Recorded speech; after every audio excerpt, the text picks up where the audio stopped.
मतलब Jabir bin Hayyan was a big name. वो जब जो है मरने लगा था ना, तो he was a big man. तो जब उसके तबीब ने पूछा ना, भाई आप जा रहे हैं दुनिया से और you are finishing this world, कैसा फील कर रहे हैं? क्योंकि उसके पास पैसा भी था, उसके पास शोहरत भी थी, इराक़ से ईरान, ईरान से बगदाद, पता नहीं कहाँ वो दुनिया में घूमा था। बहुत बड़ा तबीब था, केमिस्ट था, अल केमिस्ट कहते थे उसको। And he was a big man. तो मरते हुए तबीब ने उससे पूछा कि बताओ, are you satisfied with your life? As he was a wonder of knowledge. उसने कितनी किताबें भी लिखी हुई थी, बड़े बड़े जरीदे लिखे थे उसने, काफ़ी बड़ी बड़ी मोटी मोटी किताबें उसने लिखी हुई थी। तो फिर जब जो है उससे पूछा गया तबीब के थ्रू कि भी बताओ कि what do you feel about it, now you are going.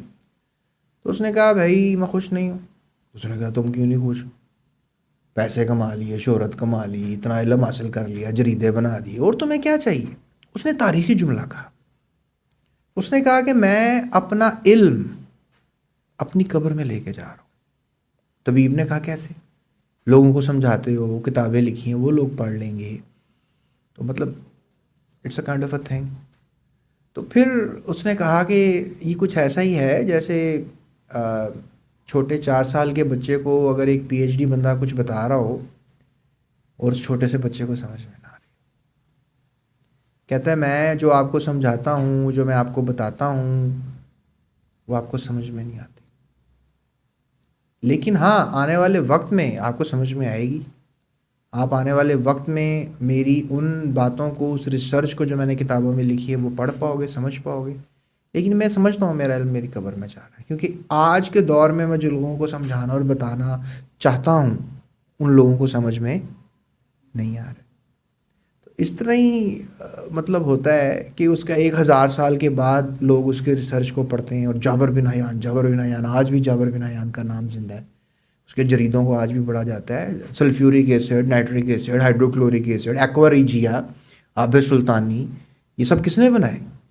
उस ज़माने में 1000 साल पहले बच्चों बनाए जाबिर बिन हयान ने। और उस वक्त उसने कहा कि मैं जो लोगों को समझाना और बताना चाहता हूँ, क्योंकि उसके पास उस वक्त रिसर्च एबिलिटी नहीं थी, रिसर्च कैपेबिलिटी। अब उस वक्त कौन सा चैट जीपीटी था, उस वक्त कौन से कंप्यूटर थे, उस वक्त कौन से कोई इतने इंसाइक्लोपीडिया लाइब्रेरियाँ होती हों। उस वक्त तो मेरे ख्याल में कागज़ की ईजाद भी प्रॉपर नहीं हुई थी। और उस वक्त अगर इतना दिमाग काम कर रहा था, तो सोचें क्या दिमाग था। तो आज 1000 साल के बाद जब हम उसकी चीज़ों को रिसर्च में स्टडी करते हैं, तो हम खुद हैरान होते हैं कि यार इतने साल पहले भी इंसान इतना ज़बरदस्त सोच सकता है। Getting my point? तो उनका नॉलेज उसकी कब्र में जा रहा था। उसको इस बात का थोड़ा सा दुख था, क्योंकि वो 2025 में रह रहा था, लेकिन सन था 1025। टेक्निकली सोचें आप, उसकी दिमाग की सोच कहाँ पे थी? 2025 में। और वो जिंदा कब था? 1025 में वो जिंदा था, प्यारे बच्चों। तो आज टीचर जो आपको समझा रहा है, अगर आपको समझ में नहीं आ रही, तो इसमें गलती टीचर की नहीं है, इसमें गलती आपकी है, क्योंकि आप समझना नहीं चाह रहे। आप उस पॉइंट को पिक नहीं कर पा रहे, और उस पॉइंट को पिक करना ही एक आर्ट है। उस पॉइंट को समझना ही एक स्कॉलर की निशानी है।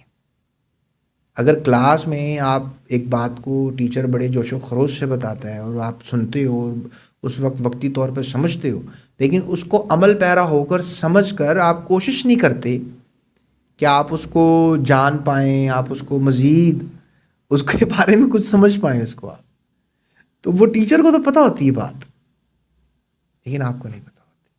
और जब वो क्वेश्चन पेपर में सवाल आता है, MCQ, short, long, what ever the case, तो आपको अगर वो समझ में नहीं आता सवाल, तो इसमें गलती किसकी है?